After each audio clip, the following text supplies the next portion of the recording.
for Asia Pacific at least. I almost sent you off without reminding you that it was going to be Europe and Americas coming up after us. Same as always, APAC first, then Europe and Americas. So plenty more Hearthstone action coming this weekend, also tomorrow and the day after as well. But again, before we can get into all of that, we've got the final series, the decider match between Alutemu and Glory. If you missed us talking about them before, both Japanese players, both I would have to imagine very good friends considering how much they practice together. And given that we've got another mirror match here, it's looking like it's going to be a pretty close one again, Asia.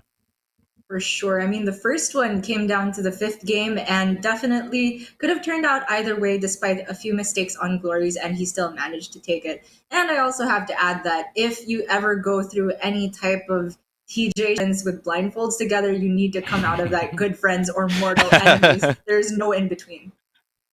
Yes. I think from the look of it, they're definitely still friends. Who knows? Maybe they're sending each other horrible messages in the meanwhile. I hope not. That wouldn't be very good spirit. But as I move swiftly on from that, looking at the deck list, again, the only real difference for these two players is the Highlander Rogue versus the Galakron Rogue. But outside of the actual deck list, I just caught out the corner of my eye, Warrior banned on one side, Demon Hunter banned on the other. This is a huge turnaround. Yeah, very different from what we saw in the last series. And Glory actually won that one, yet he's the one that's changed it up a little bit and is instead banning away Demon Hunter. Maybe he's trying to do some mind games and maybe get an advantage with the this time. I really hope we do finally get to see an actual match of Warrior, given that in the previous match with Alutemu just taking the sweep versus Shaxi. Given how much we practice this, we want to flex our knowledge at least a little bit. And the knowledge we learnt was that you should draw Warmal Challenger and Corsair Cash. We're pretty good at the game now, we've got to say. But yeah, I am excited to see that for sure. And in these versions, you should also draw Serpent Egg into Inner Rage, Rampage, Bloodsworn Mercenary. I heard that's pretty good too. Wow, Gia, your knowledge far surpasses my own. Thanks, I practiced that for hours and hours. And yet you still lost to me in practice. Which is what it was all about. It wasn't about learning, it was about asserting dominance. We all know that. And we are going to jump in with the Warrior straight away here for Alutemu. This is actually a pretty interesting hand. The mulligan for Warrior, I think, is really, really difficult.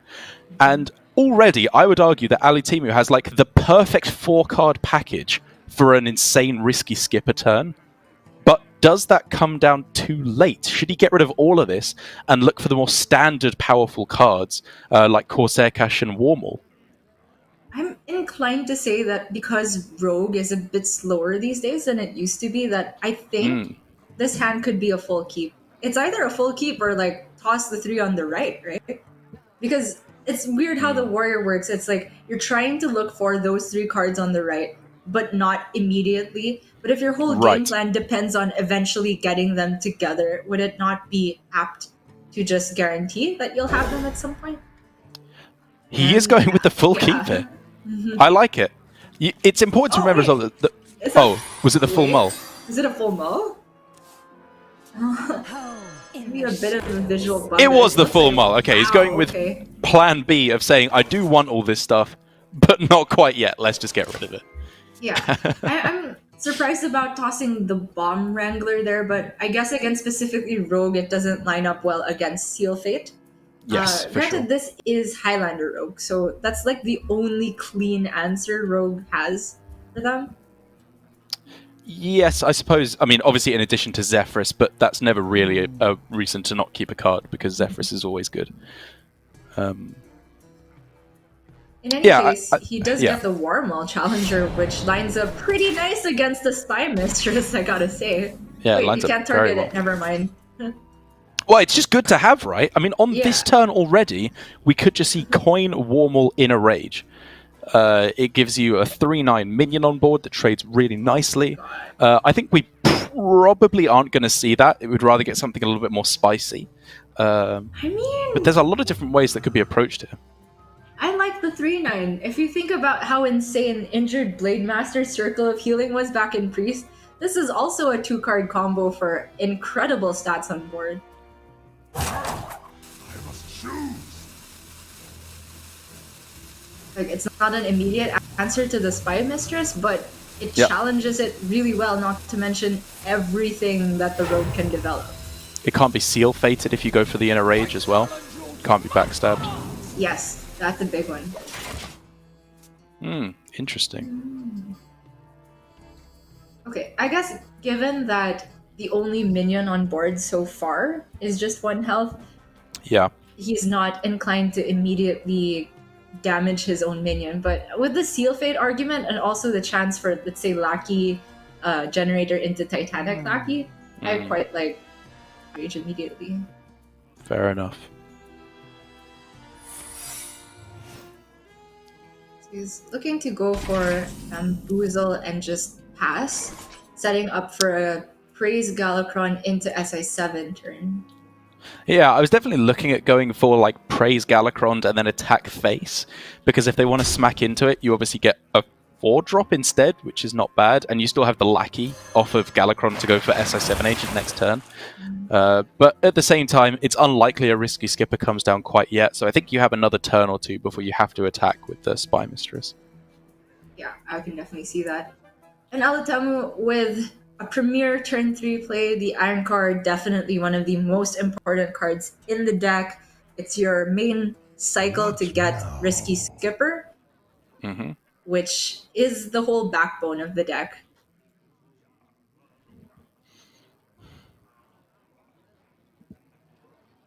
It also, of course, draws Sky Raider off of it. Also not a bad thing to have, because if he's looking to assemble cards for his Risky Skipper turn, cheap stuff just helps it. But, I mean, my reason would be for not attacking here is that you already have... If you are going to go for Risky Skipper next turn, you can just swing with it next turn and get the Pirate if you need it. But you'd probably just go Risky Skipper Bomb Wrangler anyway. But he does decide to swing with it anyway, and it's not bad. It does allow you to just start drawing through those pirates, like you said, and it gives you more options, at the very least, at the trade-off of less weapon swings to trade into minions. Over on Glory's side, you could see the respect he affords the Warmail Challenger, and just how insane the 10 health is for a 3 cost minion. Yep. He sinks a 4 attack Spy Mistress into it, as well as the SI7 combo, to make sure that it has the lowest attack possible for a possible Bloodsworn Mercenary, or even just if a Risky Skipper turn is coming down so that it gets caught in the crossfire. I'll show you who's boss! It's like a relatively early skipper, but Alutemu's board state makes it so that after he plays a minion and hits the SI, he'll still draw 4 cards, which is great. Definitely like to look at that. Ooh, a safeguard. Pretty good for a 6-drop, I'd say. I suppose the taunt isn't that valuable, but basically anything that survived the swing was more than good enough. Wait, is he not battle raging? I mean, he has the other skipper now, right? So he could just go for it next turn. But I agree. I was definitely looking at the battle rage. It's so much harder to set up if it's not on this turn, right? Okay. I guess maybe we played a ton of the mirror and not so much warrior versus other classes, where battle raging while you could was absolutely paramount, because in the mirror they're able to counter clear so consistently, leaving you with nothing to cash off of with battle rage. But maybe rogue has a slightly harder time dealing with everything. Well, it definitely looks that way here. This getting the Bomb Wrangler down is going to be actually pretty big now. Alutemu could go... Ooh. Couple of options now. I was going to say you could go Risky Skipper, Egg, Battle Rage. Doesn't sound too bad at all. Draw 4 cards, get a couple of bombs in play. Or Terran is also worth considering, I suppose, which gives you a buffed Bomb Wrangler and a Serpent Egg. But again, you have to be very cautious about going for Terran in this matchup. Yeah. Oh, man. Okay, there is just the one Blackjack. And just the... 1 sap. Yeah. So it's... I don't know, it still seems unnecessarily risky when he had a perfectly good battle rage turn there. Yeah. I mean, I guess Alutemu is just saying here he wants to be as greedy as possible with it. Even though we would have gone down a lot earlier, he doesn't want to fall too far behind on board, so he's setting up for a big swing and draw all in the same turn. I have problems with that game plan because I feel like as warrior, if you try to outvalue the rogue and just play slowly because of it, I just don't think it's gonna work against high ladder decks in general and especially rogue. They just have too much late game potential. I liked trying to draw through the deck as soon as possible, develop the best board, and try to get to a Korkron setup with the Inner Rage Bloodsworn game plan. To be fair, though, this has worked out pretty disgustingly well. Yeah. Alutemu can break the Terran on the Shield of Galakron, then he gets a 3/4 bomb guy. And then he has the other skipper, a Sky Raider, a Serpent Egg to clear off absolutely everything on Warrior's board. In battle raids at some point where I think all of his own minions survive except the skipper. Wait, the skipper. Oh, it's disgusting. Yeah, it's disgusting. It is disgusting. Alright, it's fine. You still got plenty of time. Just make sure we don't rope it. And this is one of the turns why we've been seeing the warrior get banned so often. This is just pretty wild. 2 mana, draw 6.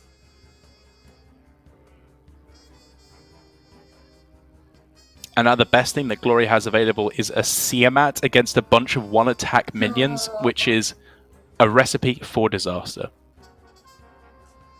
It is, but it's the only play, right? He trades the Bone Wraith into the Bomb Wrangler. He hits a bomb, and then goes Siamat, Wind Fury, deal with Risky Skipper, and... Unless you want Rush Alright, Con, alternatives are... You could go for Pharaoh Cat and hit Restless Mummy? So many options. Okay. That doesn't even sound much better, to be honest. That also has Rush Wind Fury, basically. True. Yeah, I can understand why you'd go for this. The CMAT is just so awful here. This at least goes a little bit wide. Yeah, this at least lines up stats-wise a bit better into the board. Yeah. Alutemu just has all the initiative in the world now. He's got Rampage. I think all that Alutemu really needs to try and hold on to now is... He just needs to make sure he can't run out of stuff, which I think means he needs to try and hold on to Korkron and go for some kind of a Korkron OTK. That shouldn't be his primary game plan. His primary game plan should be just killing his opponent with overwhelming them with minions. But he should, if possible, hold back the Korkron just in case as a backup plan. Because he has so many options, he can afford to hold on to that, I feel. I thought Valera said so many options. But she's the one with nothing to do here. I like catching in a Rampage now. Wow, that is a perfect bomb outcome. It just makes trading over the Hanar a lot cleaner. I was also thinking of maybe using an Armor Smith instead of the Spell Lackey, but this works too. We can't see the Discover options, unfortunately, but... That looks like a good one. Yeah. Start killing them.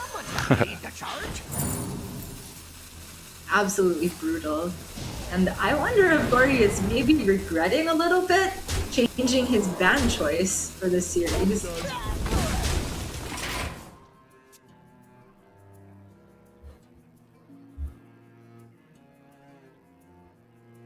Oh man.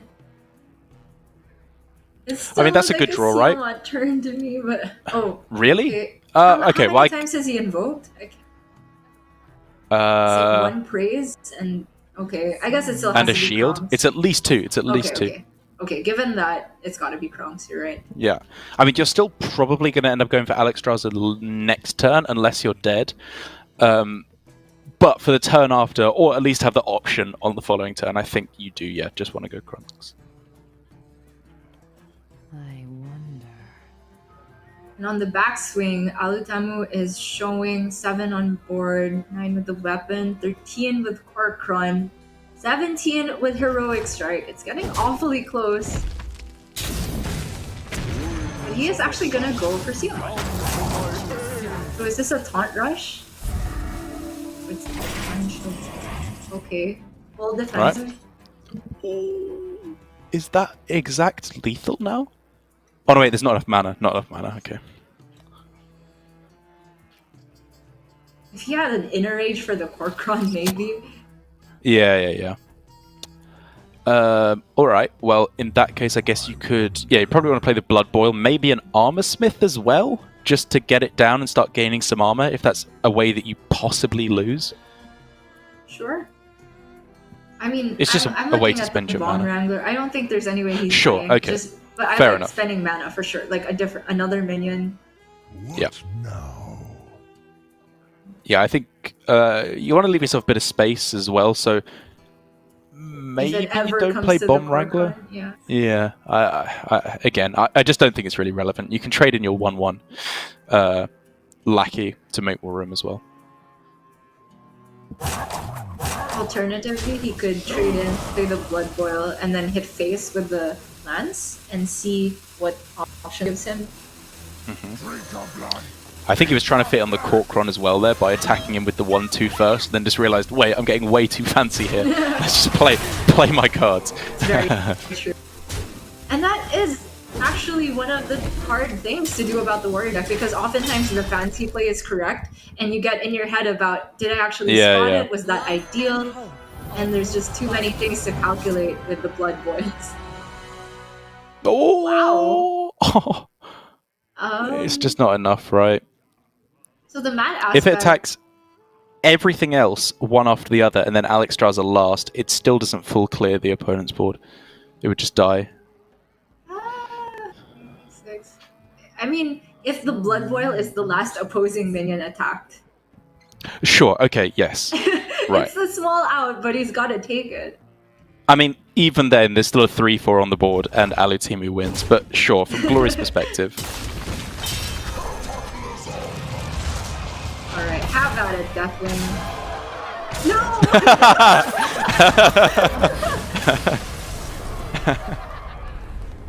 Sorry, that was hilarious. Okay, Alutemu, with the Warrior getting a win, possibly on his way to a sweep. What does Glory have for a counter, given that his own Warrior was banned away? Well, with the Rogue now taking an unfortunate loss, it means now there's only Demon Hunter and Druid available up against the Warrior. I feel like both definitely have a chance of getting the job done. The problem is with the modern Druid deck that doesn't run Kael'thas, at least the version that the Japanese players are running, is that there's less potential for just a ridiculous explosive start. Now that Kael'thas has been removed from the deck list, you can't say, well, they can always just draw Kael'thas and make a bunch of 4/4s with Taunt by turn 6. Now they rely pretty much purely on going for a big Mount Seller turn, which is very, very powerful, make no mistake. But I wonder if it comes down quite soon enough, because the plays they can make a bit earlier in Glowfly do get cleaned up quite easily by the Warrior.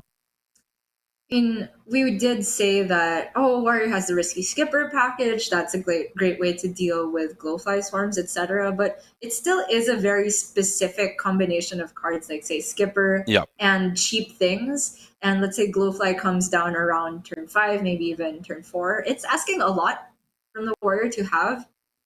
And they miss that one turn of removal. I can definitely see the Druid maybe just taking that window to end the game quickly. But it's tough to say. If Warrior ever does get that big swing, it's almost impossible for the Druid to then come back, because Warrior might have gained 1,000,000 armor in the meantime. That's right. The really disgusting play that you always try and make as the Warrior is you play the Risky Skipper, you damage all their 2/2 treants by 1 by playing any minion, and then you go double Blood Boil afterwards, and it's just, completely disgusting. No real comeback from that. The other thing to consider, I suppose, is what comes afterwards from your opponent, and if Glory is able to win with the Druid, the only response from Alutemu would be the Rogue or the Mirror, which is a pretty good situation for Glory to be in, so I wouldn't be too surprised if we do see in the end the Druid coming down. Yes, and it looks like that's the option he's gone for. Actually tosses the Glowfly Swarm. I talked a lot about this card in a recent video, but this is one of those matchups where the Glowfly without buff seems like it probably doesn't get there against Risky Skipper. But this hand from Glory is pretty choice. Look at his overgrowth into Mount Seller, and the Fortunes is very likely to get him those cheap spells to benefit off of with the Mount Seller. Ysera called, she wants her dream. That is the absolute dream hand right there for Glory. I mean, like I said, I agree you probably want to get rid of the Glowfly Swarm. There's definitely some consideration for keeping it, I think, because even though there is obviously the Risky Skipper to clear things up, the time in the game where they're least likely to have it is as soon as possible. Yeah. So maybe if you can go Fungal, Coin, Vate, Glowfly on turn 3, you have a chance of being able to stick it onto the board. It's two schools of thought, right? If you think that is keeping and just mulliganing for this type of removal, then maybe you want to throw it. But there's different ways you can go about it. And Alutemu actually tossed his own first Risky Skipper. This one in hand now came off of the backswing in the mulligan. That's right. So that's interesting too. I feel like a very important thing to keep against specifically Druid. In any case, he has kept the Bomb Wrangler just as something to play early on. Although I wonder if he's tempted by the War Maul instead. Yeah, I mean, I would argue that Alutemu has actually got a pretty premium hand going up against the Warrior. It's missing a Battle Rage, you could argue. Going up against the Druid, sorry. He's missing a Battle Rage. But other than that, I think he's looking pretty good. And now for Glory, that exact option we were talking about has opened up. And so the argument, but if he goes for it, we'll see Risky Skipper, Bomb Wrangler, 0 mana Blood Boil to clear it up. It's crazy. The two ideal situations we were talking about. Maybe not ideal for the Druid, but just that pan out where you go for it ASAP, you hope they don't have it. And then Alutemu has not just the clear, but the best possible development with it. Alutemu has no idea how close he was to complete and utter disaster there. If he had gone for the Glowfly, I think that would have just been game, basically, right there with the Blood Boil Brute coming down. Maybe he could have curved into the it wasn't available yet. Mount Seller. Did he not have the Innovate? Oh, sorry, I thought the Moonfire was... Sorry. No worries. But he could well go for it this turn. And right. Oh my gosh. Okay. He's not going for it. Discipline from Glory here. But still, even with a Mount Seller board, the Blood Boils could still get down to 0 mana. This hand for Glory is so powerful. Does he just take the Overdraw here and keep the Power of the Wild? I think he might. He could make a minion instead. The Power of the Wild is not usable with the Mount Seller yet next turn, but it is usable with the Glowfly Storm. Yeah. I actually think it's a bit too valuable. He could, on the other hand, if he's really a dreamer, dump something else, like say a Moonfire, so that he makes room for a possible Innervate to use. But that, I think, is a little bit too lofty. So in the end, I like that he's come to this conclusion. I definitely like this the most. I mean, I think you could argue that he shouldn't have gone for the Fungal. But even having said that, I think I like it overall. Rampage! Okay, I guess Alutemu himself is not too happy to see this because it's not really developing a minion. But if he just knew what's coming... So Risky Skipper Sky Raider makes 2 damaged minions, but it costs 2 mana, so there's no way to cheat out a Blood Boil on this turn. So yeah, this definitely feels like the way to go. So for Alutemu, we're expecting that he plays at least 3 minions next turn. So if Glory can build a board with most of them having upwards of 3 health, then he's actually in a very good spot. I also like holding on to the Sky Raider, because the thinking is you're still very likely... Oof, not a great overdraw. But I was going to say you're still very likely to get a Pirate to play with Risky Skipper next turn. But even having said that, I like just having the possibility for an extra activation. Wait, he didn't go for Mount Seller, and granted, it's hard to expect Alutemu to have exactly this, but this is the perfect turn for Alutemu. The buff of +1/+1 is actually better for Alutemu because he gets to play both Blood Boils now. What the heck? Drink your blood. Oh my gosh, you can even play the Corkron afterward. That's disgusting. They're illegal. Illegal. This is completely illegal. Is there any chance for glory? Oh, Only Griffin. You've asked this many times. I will never learn my lesson. Never. Oh my god! But it can't be just the one. It's gotta be a whole army of griffins. They mostly hunt in packs. Oh my god. Oh my god! What? What is happening? I am in a simulation right now. I am not awake. This cannot be real. Is this real? Is this real life? Does this not land onto the 6-7? I don't know anymore. I think Bogbeam 6-7. I guess it's the same, he just trades two of the. Ah! What's going on? And you just take the Moonfire, right?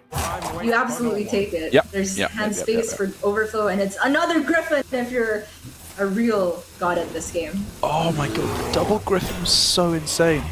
And another taunt! Wait! Has Glory just won? Wait a minute. Someone's gotta lead the Ah! Gridskin's big, but it's no good. Normal the Grizzly and be a 1-1, then he can trade off the Mount Seller, but then he's just so far behind on board. So far behind. Glory can He never wins overflow. then. What is this? I don't actually know if there's an out for Alutemu at this point. There isn't. I don't see it. Because after the heal, even rely on second Corkron and Inner Rage Yep. type things. He's already found the... Oh no, sorry, he hasn't played Ankar this game, but there's not even very many pirates left that do anything. Okay, so as long as Glory trades off the Blood Boil before he goes for Overflow, and I guess also the...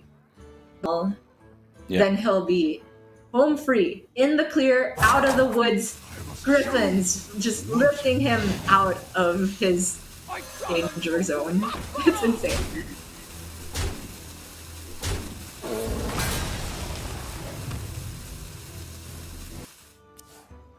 Could go for some So as long as... fun porcupine rolls. Yeah, I mean, all he needs to do is not heal his opponent's minions with Overflow, and the game should be his. Agreed. And it looks like he's not going to do that, so I think we're all good. This works. Wait, doesn't this sometimes lose if he doesn't heal to a very specific combination of things? Like Corkron, Livewire Lance. Well, one of the cards in hand was Pirate, a randomly generated Pirate. So, like, Okay, I guess that's fair. if that Pirate was a deckhand, deckhand? yeah, I mean, even then, I don't think there's really any outs. Well, I think there were, if we're being super strict. Livewire Lance into Ethereal Lackey into like Heroic or Mortal Strike.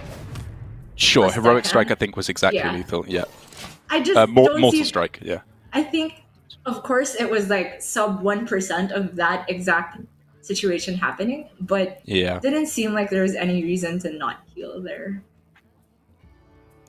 He's in no rush. Warriors drawing one card a turn. They've used rage. They're not even damaged, so they can't battle rage for one card. And I guess if you argue that no, getting exactly deckhand into Livewire, into Ethereal, into Mortal Strike, it's probably more likely that your opponent seizes back board somehow. So you should probably just go for going wide as possible I think there. it's more like, what can they do with one card? Like, okay, we're nitpicking, obviously. I don't know. Maybe like the pirate they generated was a skipper, and then they draw a minion. They go battle rage, draw 3 cards. Like I don't know. There's something, right? It's Okay. it's possible. I think either way, Fine. it was basically 100%. Mm-hmm. And that means that we've got to assume we thought that the warrior could be taking a sweep for Alutemu, but that double diving Griffin just managed to get glory of it, and now for Alutemu's side, we might be looking at a Druid Mirror as his best option now. Oh, sorry. That's right. This was Yeah, his Demon Hunter was banned away, yeah. right? Yeah. Yeah, exactly. So it's only the Rogue and the Druid left, and this is one of the reasons I was talking about why Glory may go for the Druid is if he manages to win, which he did. He's now left with the Mirror and a good matchup versus the Rogue, whereas for himself he has the Demon Hunter and the Druid left. So I think if I had to put either player ahead, I'd just about favour Glory here, given how the first matchup that has to happen is obviously a Mirror. But if either of those players win, I think Glory is in a better position against the Rogue than Alutemu against the Demon Hunter, if you see my point. Yep. I can definitely see that. Although I'm still a little bit hung up on how many diving griffins you've seen today alone. It's probably I'm not more ready than to the talk rest about of it. my life combined. Yeah, have you come across many diving griffins in your real life? In my No? Hearthstone life. Oh, Hearthstone life. Sorry, I misunderstood. I mean, it's also Man. more diving griffins than I've come across in my actual real life as well. It's technically worth true. noting. Mhm. Yeah. Wait. Haven't you like been to Hogwarts since you're English and everything? And don't they have like griffin doors and stuff there? What's That's how Hogwarts? it works, right? I've For never all been there. British people are That's wizards. no, it's That's not what I real. learned. It's not real, Gia. I definitely don't go to Hogwarts. Okay, so stop asking about it. Okay. Feels bad. Okay, Druid Mirror. We've seen this just be completely over by as early as turn 3. If one player gets the Innervate Coin Glowfly, or even a Fungal Fortune's Glowfly, oh my gosh. This is looking pretty fast for both players here. Oh my goodness. Wow, Glory actually has pretty much the nuts yet again, huh? He has the nuts, but if he doesn't get Innervate, Alutemu actually gets to play Glowfly first. But that's How dare you doubt him? Wait. How But dare Alutemu you? has Wild Growth. Right. But Glory still gets to play it first. It's still one turn furnace. But he'll hardly have any spells if he goes Innervate Overgrowth. Right? Well, he can just do it on turn 4, right? It equals the same turn. So it just passes and then goes Vate Glowfly and then Overgrowth the turn after. Okay. So just skip the I think. Overgrowth complete. Yeah, that makes sense. But if you're Glory Oh, here, even better. It's an extra card. that is not a pass.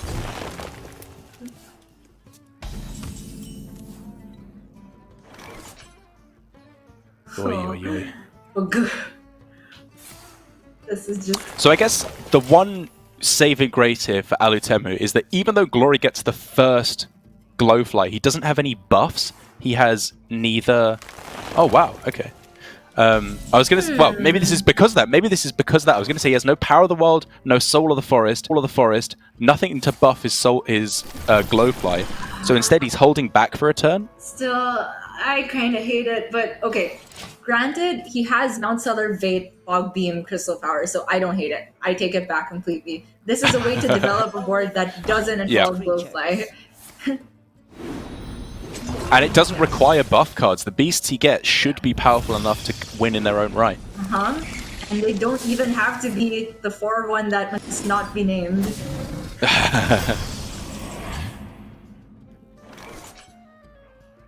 So for Alutemu, he can stick the Soul of the Forest, but he's looking for buffs of his own.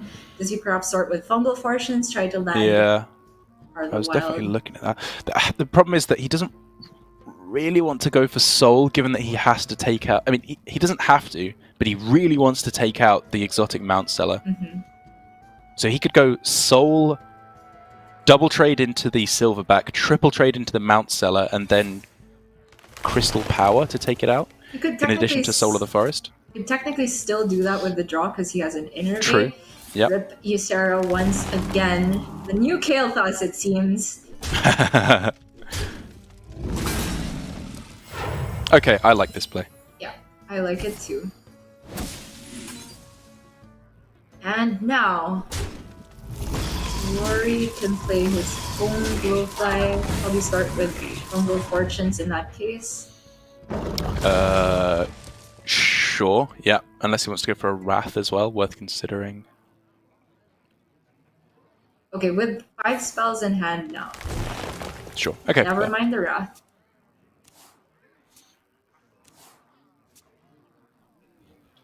Oh, Glowfly Innervate Power of the Wild! That'll do it. nutty. So Alutemu needs his own Mount Cellar or... And Overflow doesn't do that much, does it? It's looking like Mount Cellar exclusively.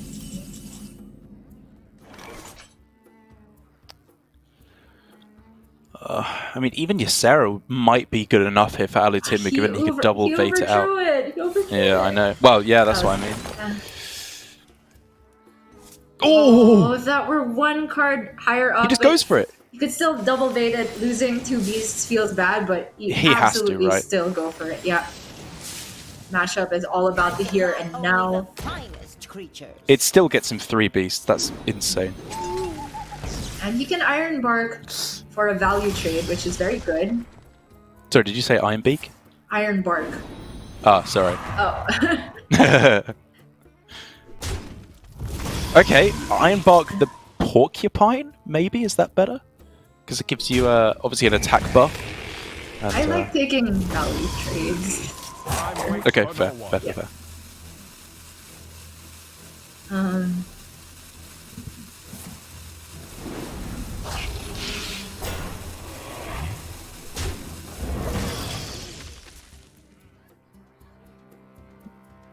Okay. This is looking like it involves overflow, but it doesn't feel good. Mm-hmm. The good thing for Glory is that he's got way more cards, and Alutemu with 1 card in hand, you probably can't have put that on being a Savage or something. But he is able to both play Overflow and clear the Mount Cellar if he wants to also commit Wrath. Yeah, I mean, I was looking at a bunch of different things. Like, I was wondering if you could get Ysera down, but you're 1 damage off clearing the Mount Cellar, which means you probably have to clear it. But even having said that, there's only 1 card in hand, so maybe they just don't have any draw left.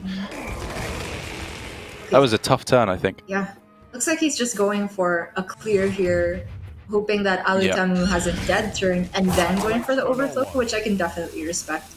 Yeah, that makes sense. So the Porcupine here looks like it'll blow up his own board, so I like killing the Treant. Oh. Yeah, I agree. I mean, there's not much attack buff that can buff it up, right? Wait, they both went base? Oh no. No, one. one Okay, did. sorry.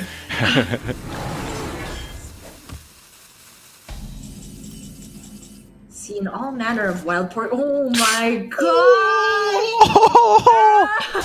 What? He got a game! Okay, Alutemu gets the first overflow, but Glory is on the full 10 mana, so he's capable of overflowing and developing possibly something. Well, I mean, it's got to be Ysera first, right? Like, Yes, if there's an empty board from Alutemu, For sure, that just seems so powerful. And for Alutemu, do you just cash in the Iron Bar? Yeah, I like it. The value trade. Yeah, you're just looking to set up for a Glowfly next turn, I think, which, even though Glory has the advantage of Ysera, your one advantage is initiative. You can get down the big board first and hope that that's enough. You know And what, it might Derek? be. No matter which way this Druid game pans out, no matter who takes it in the end, I am just so happy we've actually seen a back and forth Druid mirror. I feel like it's never happened to me. And it wasn't like a back and forth where both players, don't draw anything. Those happen sometimes where it's just a bunch of nothing. This was like pretty much nutty hands from both players. They both hit the Glowfly, the exotic Mount Cellar, and still it's traded back and forth. Yeah.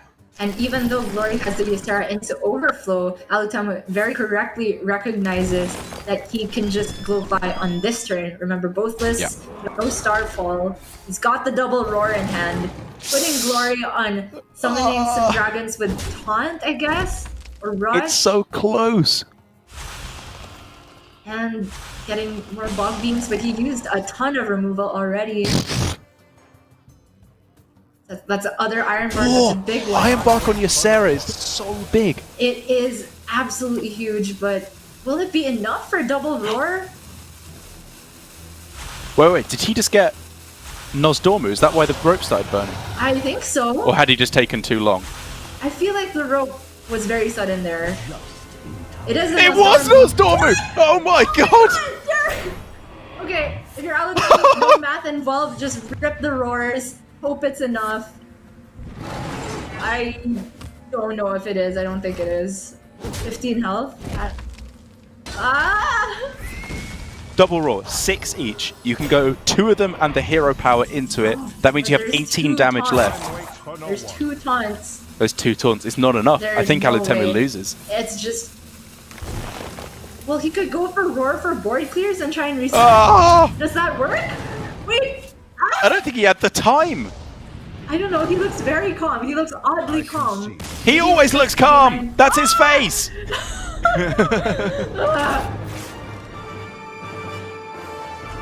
I'll tell you who's not calm, and that's me. And apparently also Glory, because that was absolutely ridiculous.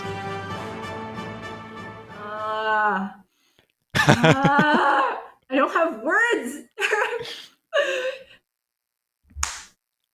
Your face Best says it all, I've Julia. ever seen. Best one. Yes, that was By a wide definitely margin.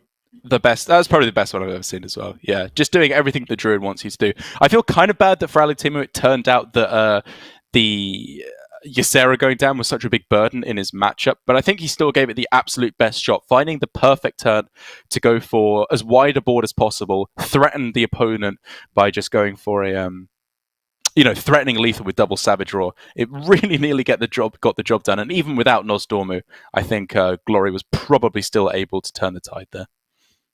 It was crazy. I'm just still trying to do the math in my head because he had 30 damage on board, but had to get through 24 damage worth of taunt. So he would have had 6 and the hero power to try and kill the Nosdormu. I'm just wondering what would have happened if he just reset the board, and probably Alutemu doesn't get there because he did burn his Ysera. And Glory still had more. So the pan out is the same. Glory takes it. Nosdormu just sped things up a little bit, as he is known to do. And now Alutemu only has Rogue, has to run it up against Druid. That does not seem like a very nice place to be for Alutemu. It does not, especially taking a look at his list. He's going with the, I guess you could argue, more standard, just regular Galakron Rogue. Obviously, with the secret package in now, it seems all but ubiquitous. I've seen only 1 or 2 lists in GM that aren't running the secret package now. Obviously, with Shadow Jeweler Hanar down at the bottom to discover a whole bunch more secrets. The problem is, though, that there's very few secrets that line up well against Druid, I feel. Obviously, the primary one being Flame Ward that can just completely obliterate your opponent's board. But I think that's an incredibly niche scenario, which means that Alutemu is probably still pretty far on the back foot here. Yeah. Especially taking into account that his rogue is not Highlander. No Zephrys available. Yeah. It's only the flick for the not symmetrical, but just wide board clears. So it will have to be probably looking for some type of race game plan, but I don't know. There's one thing I learned. It's not to count rogue out too early.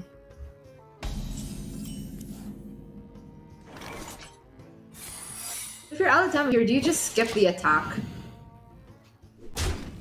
Nope. Not that you have Candle Taker now, right? Yeah, I think for you'd sure. rather play that anyway. Yeah. I mean, there's actually, I think, still some argument for skipping it, because then you could play Candle Taker on 3, Seal Fate face, and play the guy on 4. But overall, I think you're quite likely to find something by then. Just get the guys on the board. Especially since he had the dirty tricks online, and it is Spell Druid, so definitely makes sense. Other side, though, Glory has all the ramp he could possibly need, but he has nowhere to go. A feeling I know all too well. Well, that might solve it. Hunk of Fortunes. Glory's been drawing some pretty nice Druid hands lately, which I think is just all warranted, given that I think it was him last week that just discarded Kael'thas of Fungal Fortunes like 3 times in a day. Yeah.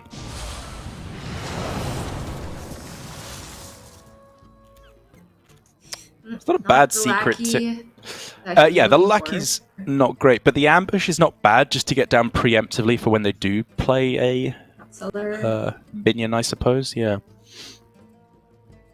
I think it's probably better than the hero power. Just about. Yeah, given that they're rolling into turn 6, and then your turn 5 is spoken for, you won't have the time to play ambush into their Mount Cellar turn unless you forego Shield of Galakron, which doesn't seem nice. So I also like just playing the ambush now.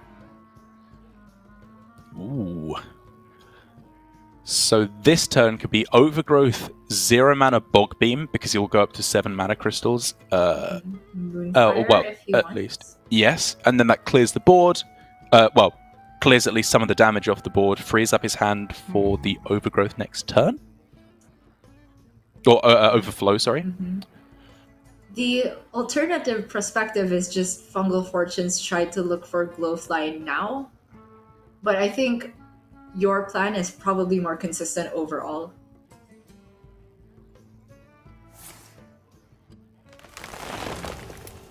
He'll even have the mana to hero power, but he'll probably not want to run that in. Okay, so he's just leaving the Candle Taker out. I was also looking at him, but he actually just has enough hand space this way anyway. So he's worried about Bamboozle and Ambush. Does your skin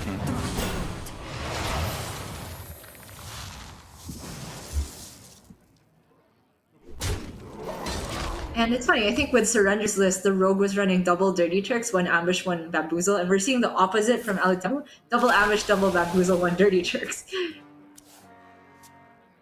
True, actually, yeah, I hadn't thought about that. Alright, to prevent overdraw, which I think is necessary here, given that neither Mount Seller has been found, you got to play something. Bog Beam and clear off the rest. Yeah, sure, that sounds good.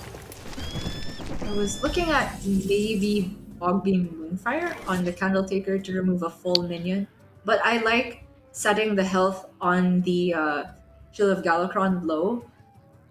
After he plays Glowfly, he might be forcing Alutemu to take the trades because he definitely doesn't want to trade himself and activate a possible Bamboozle. Yeah, it's obviously at the trade-off of health, but I imagine that's probably okay given that Leroy is not a card in Standard anymore. Look at the play from Alutemu, stepping the shield, the Invoke Galakron yet again, and also heal it up. I like it. That is a very cool play. Yeah. That is a very cool play.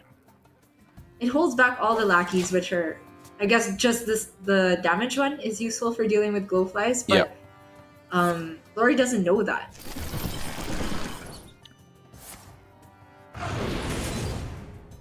The power turn finally comes down for Glory, though. The first real threat that Alutemu has faced this game.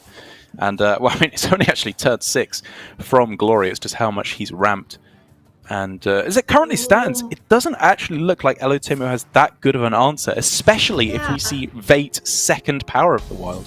Yeah, I mean, he's got to hold out this turn. It's going to be Galakron so that he can set up for Kronks, I think.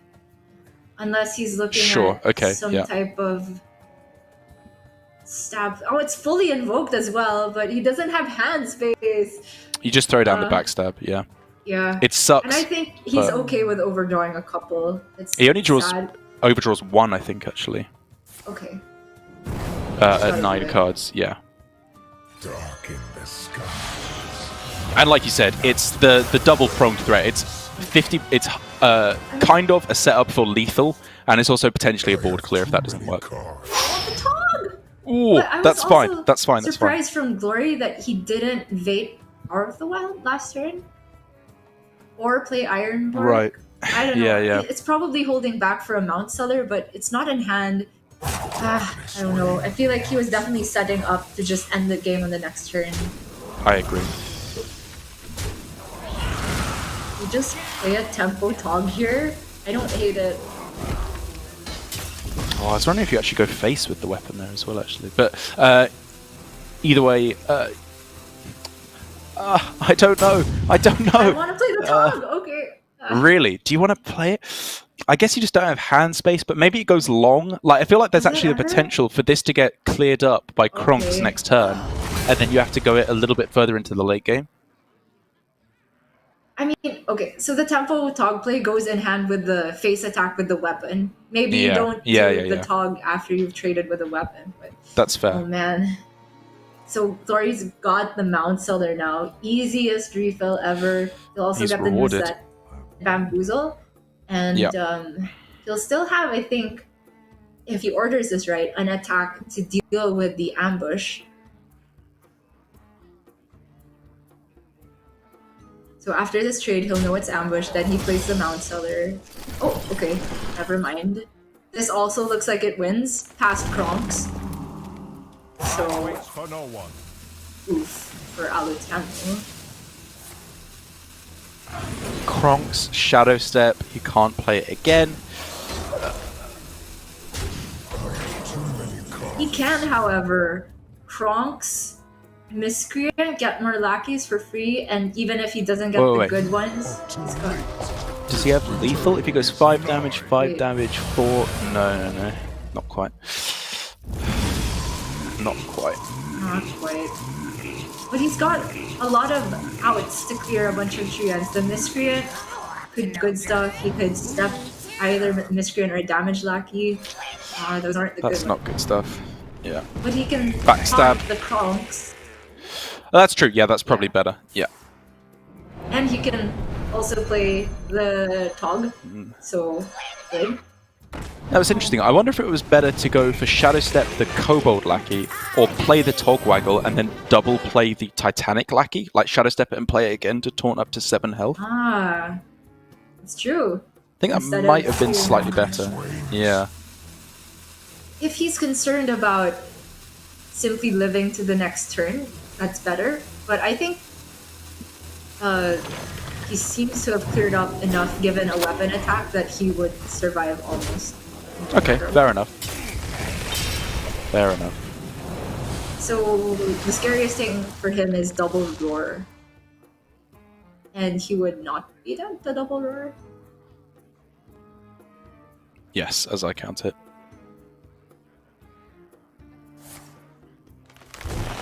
I think double Raw, double Iron Bark would actually kill him, but it's besides the point. So for Glory now, I don't know. So if you- He did that really quickly. I was looking at a Mount Seller turn, possibly. Yeah. He still can. True. It's not terrible. Would have been a lot better with the Savage Roar, though, for sure. Yeah, it just makes it so that the whole board has to trade into Kronks Yeah. now. If he goes for the draw, he could still hit Savage Roar for lethal, and I think that's definitely what he was going for with I the guess draw so. there. Yeah. Innovate's not it. Time waits for no He one. plays a Rising Wind, so he won't have the mana anymore, even the Rising Wind. I think Alutemu might actually be about to win. Yeah, I think so Maybe. too. Because This is just too much trading. it is. What is going on? I think He missed the trade Or with he the might hero have- power as well. He might Onto the have Togwaggle. tunneled on looking for lethal there. Didn't spot think a so. Mount Seller turn. And now Alutemu can just develop as much. W Sarah! Okay. You can play this faceless, you can taunt up a Ysera. This is over. No amount of diving griffin. Okay. Alright, some amount of diving griffins, but surely not enough that this hand can generate. He'd have to reach terminal Griffin velocity, which is a long way off.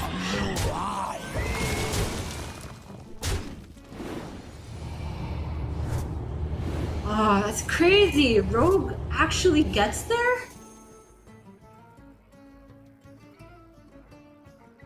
You know, I think as well, if there'd been a different line from Glory, this just would not have actually happened. I agree. You fell right into my trap. If the Mount Seller happened last turn and not the Fungal Yeah. Fortunes. I mean, I guess there was also the ambush, which is something to also disincentivize you from going for the Mount Seller and just look for lethal. But It was so could have- tempting. could he Maybe not it was have worth dealt just taking a with 50% chance. He had like I a think roughly he had- 50%, right? I don't know. I think he could have dealt with the ambush and gotten through the taunt because he had a roar. He could have gone like Mount Seller, zero costs, and roar,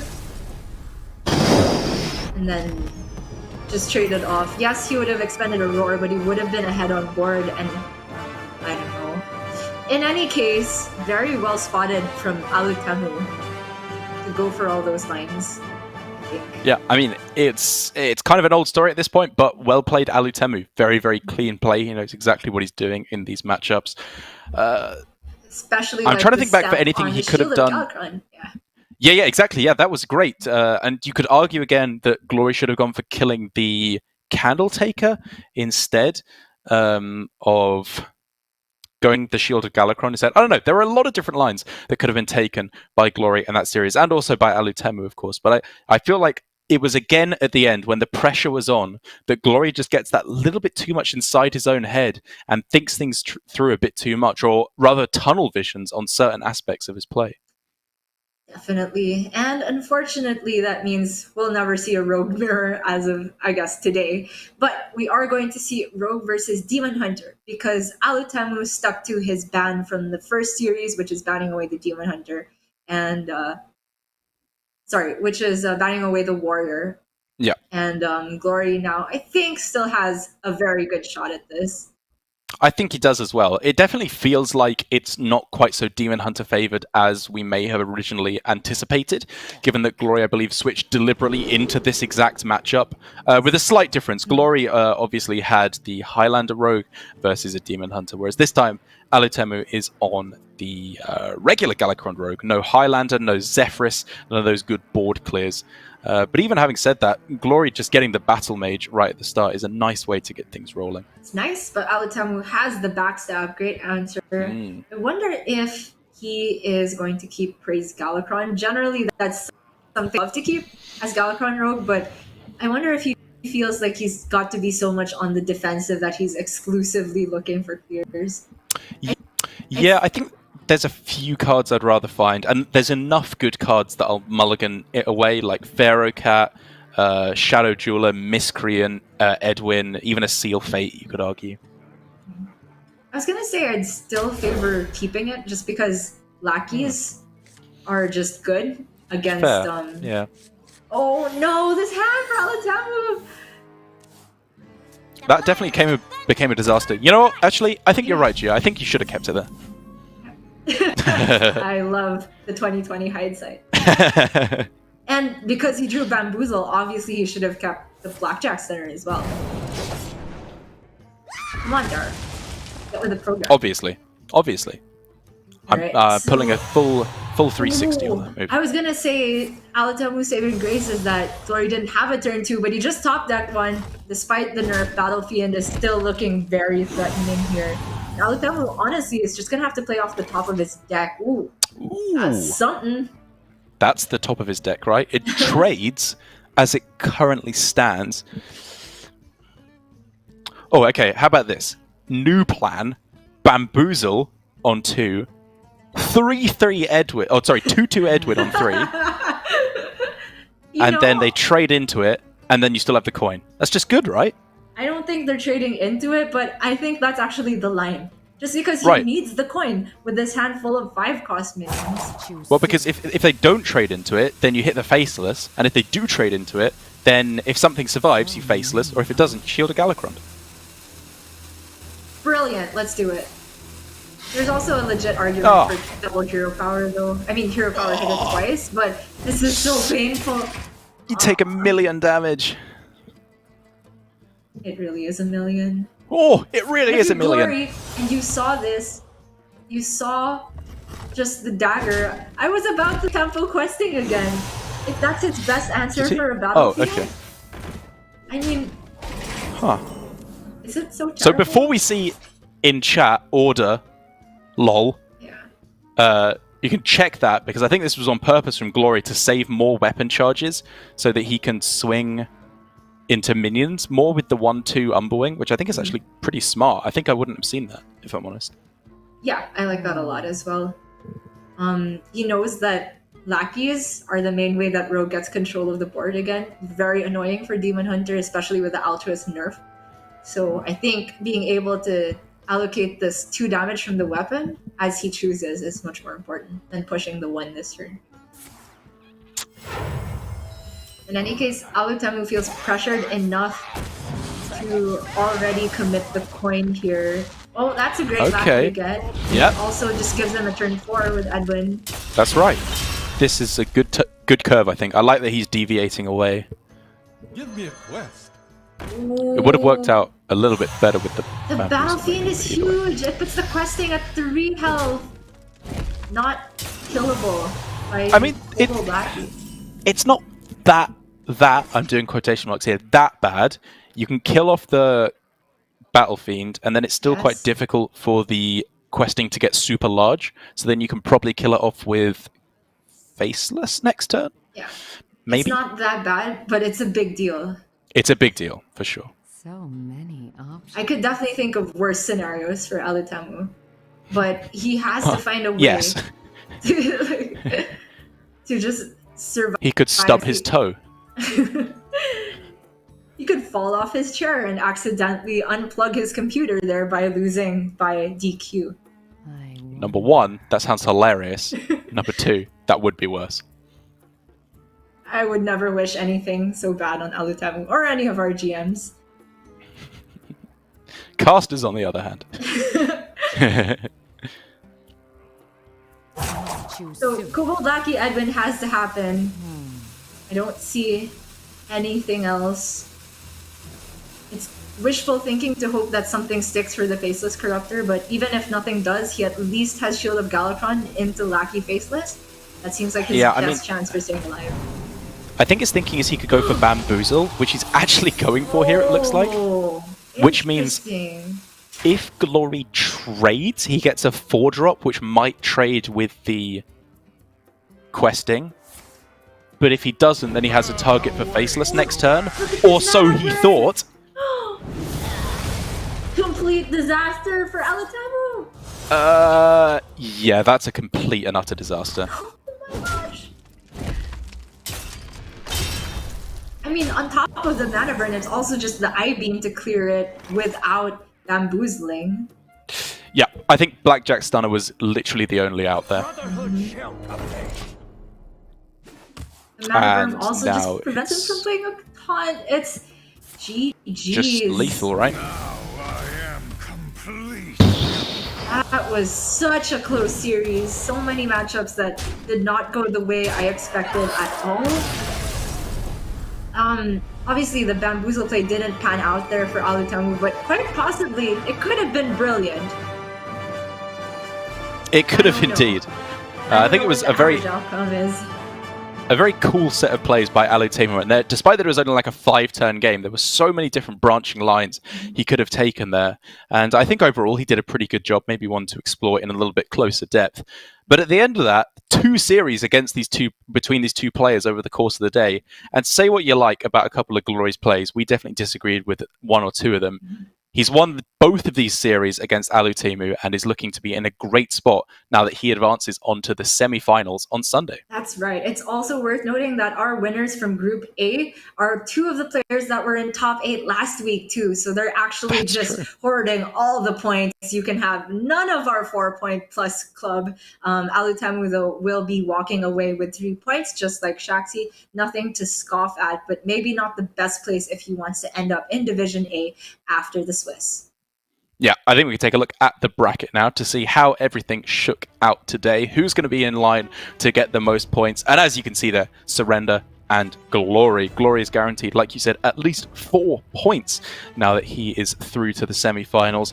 Shaxi and Alutemu, sadly, will have to content themselves with just 3 points that come with top 8. And given that neither of them made it through to the top 8 last week, it does mean that 3 definitely helps, but it doesn't secure them, I'm going to say. I feel like they need a little bit of a better performance going into next week. Maybe another top 8, maybe even a top 4, and they should be okay then. But I've got to say, overall, Glory did a very good job to get through in the runner-up spot. But Surrender, it was just so clean from him today. It just didn't feel close. Yeah, he just had, I believe, a sweep and then a 3-1, or the other way around. But yeah Surrender, incredible consistency from him over the years, not just this weekend, not just last year of GM, but just his entire career. Very impressive. And it's going to be a story of David versus Goliath, I would say, no matter who you would call the David. Sure, I'll agree with that. Glory, I think, as well, even though there were points where I feel he maybe started panicking or tunnel visioning on certain parts. Overall, I really don't want to feel too critical of him because I'm being nitpicky, I suppose you could say, because I admire him so much as a player. I want him to do the absolute best he's able to do, and I feel like that wasn't quite there today. Although overall, we saw points where it looked like he really knew the matchups really well. Like, for example, knowing that Zephrys would offer him a wild growth, even though there was a bunch of stuff on the board. He's clearly practiced these matchups a lot.